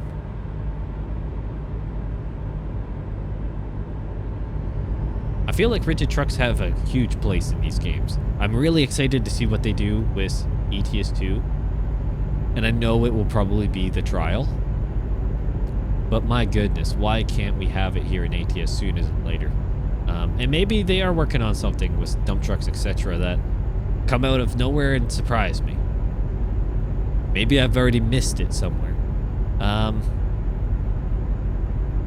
But it's one of those things I really don't think we've missed it, unfortunately. I think we're pretty much just at the point of we're waiting for SES Software to maybe bring them in. Or maybe not. I'm sure one day it will. I really hope it does. Again, I've stated my reasons. But we'll just have to wait and see. We'll have to wait and see. Looks like we're getting very close to Flagstaff, which is very exciting. We're making great progress on the delivery here today. Incredible to see. I love what they've done with the reworks through here. It's just too good. It's just too good. They really did do a number on this area, and it turned out for the better. And this is why I'm excited for Nevada. Circling back to that, long time later, it's been much needed, and yeah, this is why I'm excited for Nevada to finally have these original areas be the quality that they deserve to be. Yes, we were talking different times and they were fantastic for the time being. But let's be honest. It didn't take long for things to evolve to the point where they were almost like California and some other areas, unless if you only had those DLCs, which is very fair. Well, I guess if you only had the base game. You only had the base game, or had very limited additional DLCs for the surrounding areas. You were doing a lot of driving there, but likely it got pretty repetitious very quickly, because that's what I found when pretty much everything looked the same. It's just the way it is. Or it was. But not now. When everything looked the same, all the interchanges were basically identical prefabs that, well, as you drove over it, it would discover the entire interchange at once. You know, there's just a number of scenic things that all the vegetation was just copy and paste across. Road networks, pretty simple grids for the most part. And then of course you had some curves in the highways, whatever, but you know, wasn't any form of realism for the design of a ton of interchanges other than some key ones. It was just the way it was. But I'm so happy it's gone for that, because now we're able to come back and say, we're able to do this kind of cruise all the way across and really not notice any form of bad areas. That Route 66 rework was greatly timed, and there's a reason for it. Blended some DLCs that have been out for a while, but are still a good quality, to what was really old and outdated, to the California rework, which was brand new. And of course, connecting to the brand new DLCs on the northeastern end. So, honestly, Nevada is in great territory here. Really excited for it. Can't wait to see what happens there. And where they go next. I mean, I guess finishing Arizona. That'd be good too. Full Arizona rework, I guess, would be the next. And then New Mexico too, because those ones haven't fully been done. And then start working up, I guess, the West Coast is my guess. And Oregon, maybe do Utah. It's kind of basically just following then the DLCs as they go, as they started doing the reworks. Basically just continuing to track behind and kind of refresh as you go.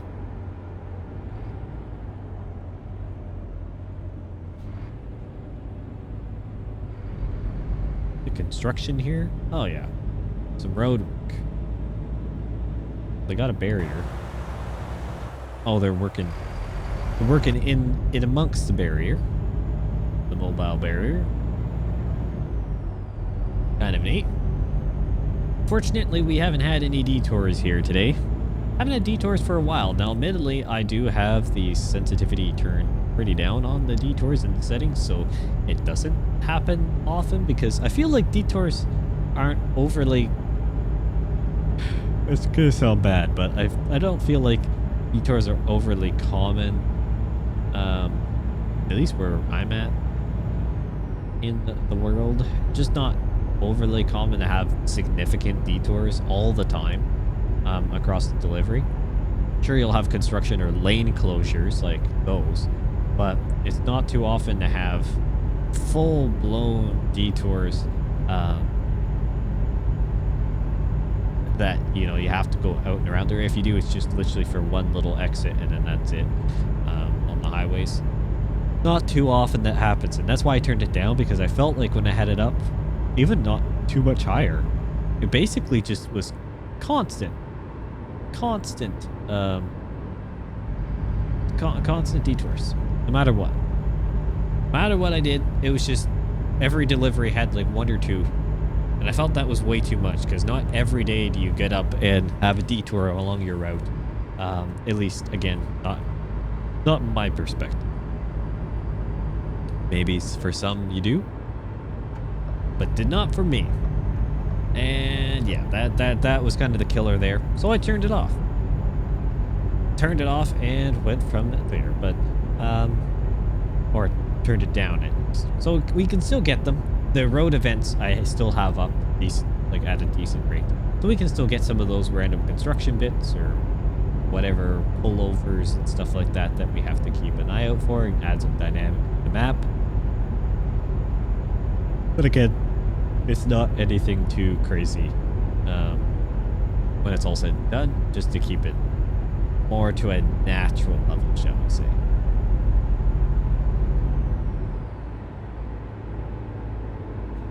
Just coasting down the hill, reclaim some of my miles per gallon. Not that it's been too bad on this delivery so far. Every time we've refueled, we've been only down like a quarter of a tank, so been doing just fine on that one. So can't complain. I nearly smoked that barrier. It's got... I'm finding... And I noticed this in previous episodes where I think I hit like a barrier or whatever. Like, the wheels got a drift. It does not center back very well anymore. And I know it's like when you point it one way, it should stick, which it does. But it does not hold straight as well. There is, I think, a little bit of drift in the sensor, because basically depending on which angle I give, it will automatically continue to give that without like a major correction back. Now maybe this is all just because of the head tracking. I'm still getting used to trying to deal with turning my head and trying to keep my eyes straight, so things are kind of weird that way. Not quite sure, but we'll have to see. We will have to see. Now we're going through Kingman, which means we're making some fantastic time, which is great. It's 4 p.m. We should actually, you know what? Let's do a whole, whoa, to go around the corner as it sticks again. Let's take a look. Oh yeah, I had my extra rest point here. That's not too bad, actually, I would say, for timing. We've got about 6 hours left in game. That would take us to about 10 at night. You know what? I'm tempted just to send it. And here's my reasoning. I want to see the sunset as we head to the west. And we might as well finish it in the evening. Or into night. I know it's going to be a long day. But we did kind of rest a bit longer, start a bit later. So I'm going to just try and stretch it, and I think we'll be okay. Again, is it maybe the height of realism? Probably not. Is it the safest thing to do? Probably not. Is it what I'm going to do? Yeah, it is. Because it is a game at the end of the day. And that's what we're going to run. I will admit, this has been definitely a big challenge. Trying to do a video of this length and magnitude is definitely a challenge. It's an undertaking I wanted to try, and I'm glad I've done it. And I think with this, it could open the door for other things as well. Done some other things before, but being able to kind of have this go through is good. That honestly, we had so much information to talk about as well. But it's really cool just to have these long hauls and do an episode like this where it is just one monumental delivery, just to try it out, see how it goes. And I'm looking forward to see what the reception is amongst all of you. I know many of you will enjoy the episode regardless, and I appreciate all the support, especially recently with the wish-washiness. Okay, so I'm gonna be honest that this is now not just any form of tired or anything like that. This is genuine wheel something going on here. I'm discovering some settings probably that need to be changed, or who knows what, but there's something not quite right. Something not quite right, because it just now no longer wants to turn at certain points, and then it just, you have to really yank. It's like years ago with my old wheel. The sensor started to go, and then it would just eventually get to a point where you have to give it a little jolt to actually do something. Feel like that's maybe the territory we're entering here. Well, would you look at that then? Because that coming around the corner there was weird, because it's hard to actually get it accurate to then get corrected back, because you have to jolt it back and around, and it kind of flings the truck all over the place. Now, I'll admit I am moving fairly quick at times here, because I'm going the speed limit, which now in California will be less. But it used to be a lot smoother than this. So that's where I'm a little bit confused, to be honest with you. I think we're okay. Had like a big old hiccup there. Not sure what that's about. Again, things have been running for a while, so we may not be... well, it may not be liking it a whole lot at this point. I do not know. Oh well, it's alright. We're very nearly done. But with that, I want to say a big thank you to everyone who has been supporting the channel recently, throughout the ups and downs. The fact that we're still growing at an incredible rate is pretty stinking incredible. Never thought that would have been the case or possible.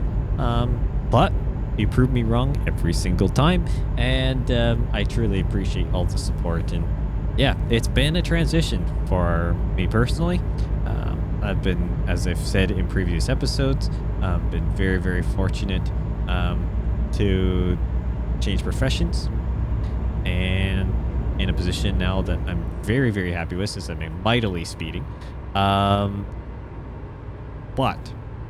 it has come with a little bit of challenge in getting adapted to some things, and there's been some other changes, and so it's just a matter of trying to figure out a new schedule for myself, because there's other priorities in life too.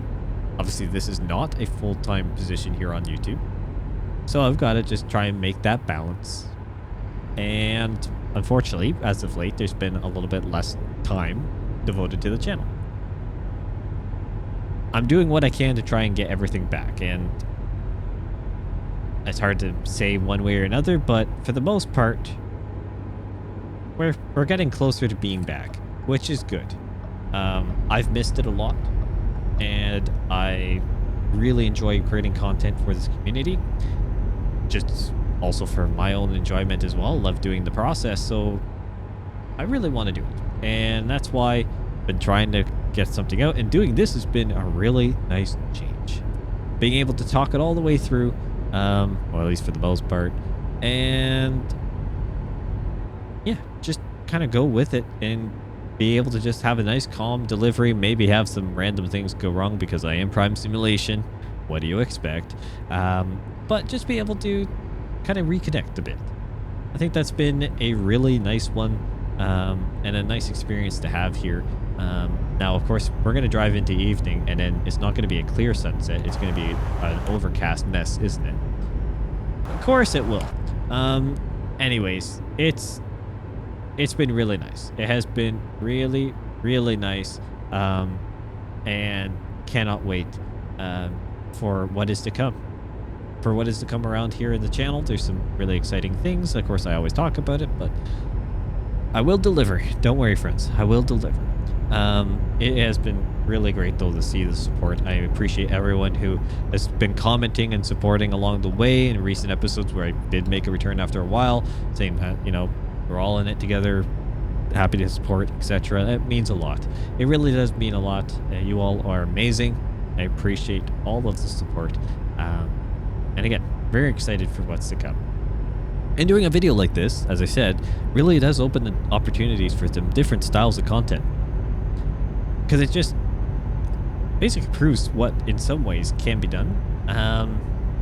Because I have to try it. I have to at least try it once, get it out of the way, and then figure out how I can refine it and plan more accordingly.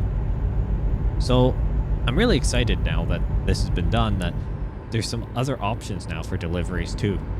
Not just having to segment everything up. There are some longer ones that can be done too that I think is going to be really exciting. It's going to be really exciting. And there's some sun. That's what we like to see. As we head west. Yeah, I'm really excited for what's to come, friends. I really am. And I can't wait. There's another accident. I'm not even going to bother looking back at this point. This drifting thing is going to cause me a great amount of pain. I'm going to have to figure out maybe some different monitor placement or something, because every time I look up and around and the wheel just does random stuff. It's not great. It's not great, is it? Because I'm used to driving in real life and not having any form of issue with that. Holds things dead center when you're looking around at different things. This? It's throwing me off. It's throwing me off greatly.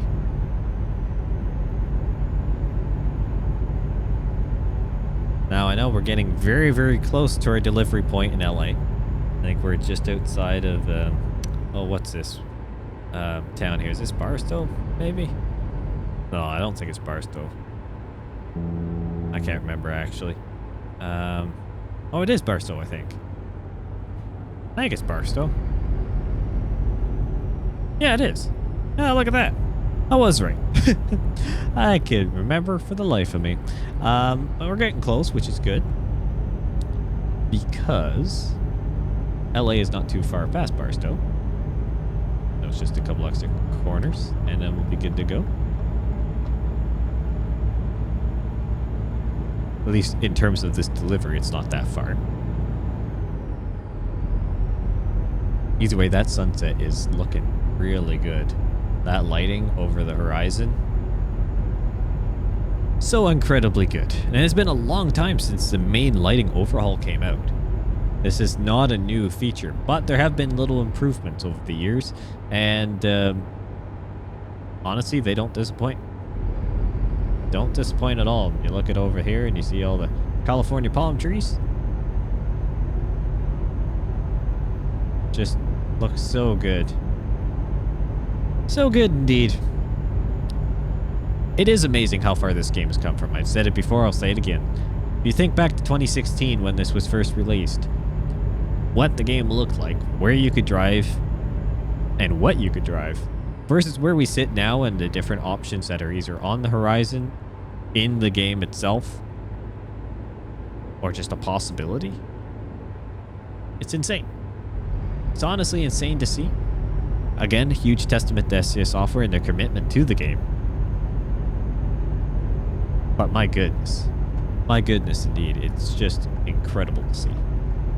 Incredible to see, so happy to be a part of it in a way here on the channel. It's a pleasure. And can't wait to see where the future goes for the game, because I'm sure it's going to be quite bright. Now, I may still have to get over to the other lane because this is likely going to exit, but we're going to just stay here thinking that it's not. Oh, actually, it might be okay. Potentially. Yep, it's fine. We're all good. I guess probably land the 3 lanes here pretty much now as we get closer to the LA region. We're going to be getting a lot of higher capacity roads, which is good. And again, this thing is just sipping fuel. Currently getting 11.4 miles to the gallon, which is just incredible. 75 miles to Los Angeles. That's what I like to see. It's actually more on, I think our delivery point is actually more on the eastern side of LA anyways. It's not towards the coast, so it's not too far into the city itself. I think it's more on the outskirts anyways, so that'll work for me. That'll work for me. And yeah, this truly is going to be the longest video, well, single delivery video that's done in one take throughout on my channel. On the Prime Simulation channel, this is gonna set a record here, friends. Which is really cool. Obviously, some of the multi-part long hauls, the movies, will take the cake for that. Specifically, the ATS2 one was massive. But for a single video, this is a new record. It's a cool one. It's a cool one to have for now on the channel. It probably will last for quite some time, because it's just about as long a delivery as you can get, I think, now in ATS. And I've done it in one go.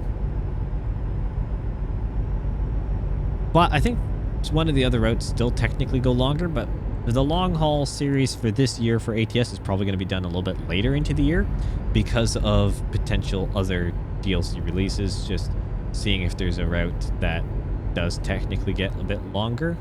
And I need to be exiting towards LA here. So we're going to get in behind this truck. Don't need to take the wrong exit now. This is not the time to be going the wrong way, Prime. You nearly did it at the beginning. Nearly did it in East St. Louis. We don't need to be doing it again.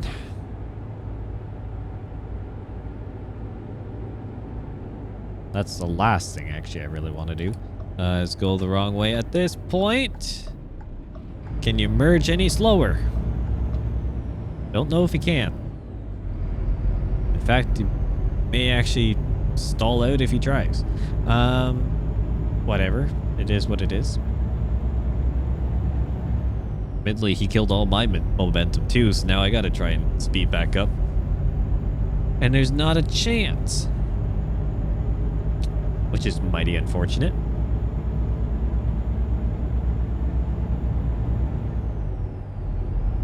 That sun. I'm sorry, I'm still on the lighting, but that sun over the edge of the hill here. So good. So good. And you know what? This is going to be pretty good timing, too. I can see the LA banner on the GPS, which is good. Means that we're getting very close. And I think I actually need to exit up here, too. Looks like I do. I'm going to get in behind this guy. As I legitimately had my wheel to the right and it was going left. That's fantastic. That's what I love to see. Wheel upgrade might be in our future here, friends. Might be a little bit sooner than anticipated. It's not the first issue today. I know some of it has been distracted, but as of late, it has not. Feel like this could be in the cards a little bit sooner than later. Because we're starting to lose some feel and sensitivity, definitely. And settings in the game shouldn't have changed. I can double check. I know the Logitech center or whatever the control center thing updates all the time. It's just the way it is. So maybe something got messed up there, but kind of goes in and out. It's that inconsistency of it'll be fine when it's straight, and then all of a sudden it's like, oh wait, I'm back, and then it starts going again. Not an easy thing to try and judge. Not an easy thing to judge at all, actually. But it's okay. We'll live. And as we look over some of the LA Industrial Park, we are just about to exit and head to our drop-off point, which again, as far as I know, as we see parts of downtown, as far as I know, is a rail export facility, I do believe. If I remember correctly.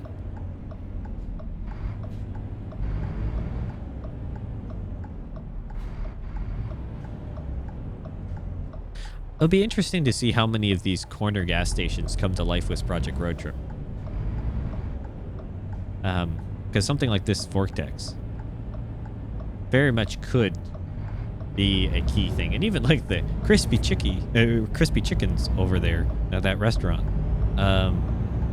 It could definitely become something with Road Trip if they really wanted it to. And I sure hope they do. I really hope they do have some more gameplay features with Road Trip like that. Whether it's those gas stations that come to life, besides like ones like that beside us. I really hope more of those do come to life. We'll just add more to the environment and honestly just make Road Trip more worthwhile. As of how it stands again. I've talked about it already. I'm not going to go into it too much more. But gotta hope for the best on that one, I think. It's the best way to put it. Same with Taco Kingdom. I actually haven't been into this part of LA yet since the rework, and it's really nice to see how much more activity is around here. No more is it just one little spot that you class as LA or San Diego, etc. They're now their own multi-segment kind of section of the city. Now, of course, we'd love to see more streets and so on involved, but at least it feels like there's more here. Which I know there is definitely, but at least it's more unique and of course realistic, but it just feels like there is more happening, which is always great. Always great to see. I always forget how long the light rotations are here. At some of these major intersections. There we go. You just gotta start talking about it and eventually the light will go. So let's go ahead and make our way down here.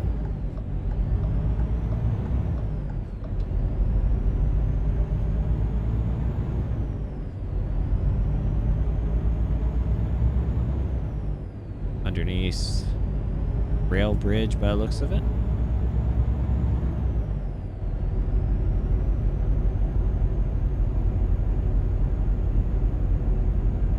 And yeah, I do believe it's a rail export facility. It looks like it.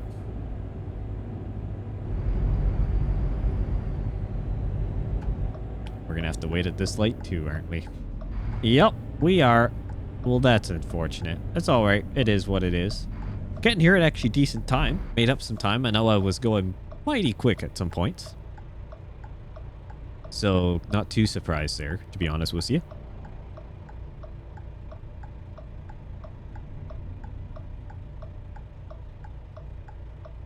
Hopefully there's still enough of a crew there overnight. There's not a ton of lights on over there by the looks of it, so Hopefully we're not gonna have to camp here overnight until someone shows up.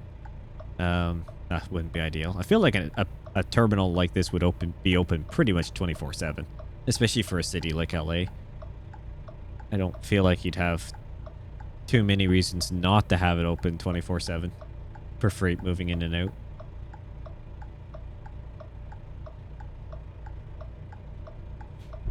It's not just going to be a one time a day situation. I feel like it's going to be a... Oh, I gotta get my headlights on. What am I doing? I was like, I've been running just daytime running lights for a lot longer than I should have. Oh, we actually get to go through the inspection thing? Ooh, fancy.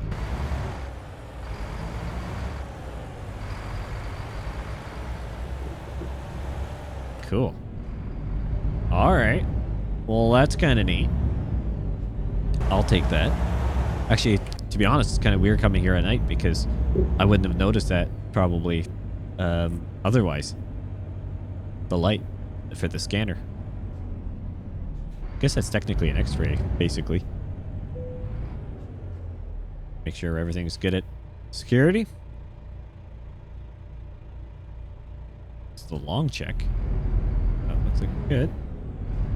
That's good. I'm not too sketchy. On Prime Simulation, my driving may be a bit sketchy at times, but I don't think I, as a person, is sketchy here in ATS, so I think we're good. Stop here. Make sure there's no train. Don't need to be T-boned at this point in the day.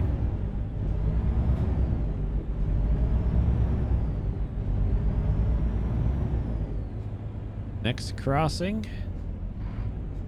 And then I see the spot. Let's go ahead and go up there. And of course, they've got trailers all around it. You're joking me. After all of this, you're telling me they're going to make me do a blindside reverse because they parked a yard truck in the way?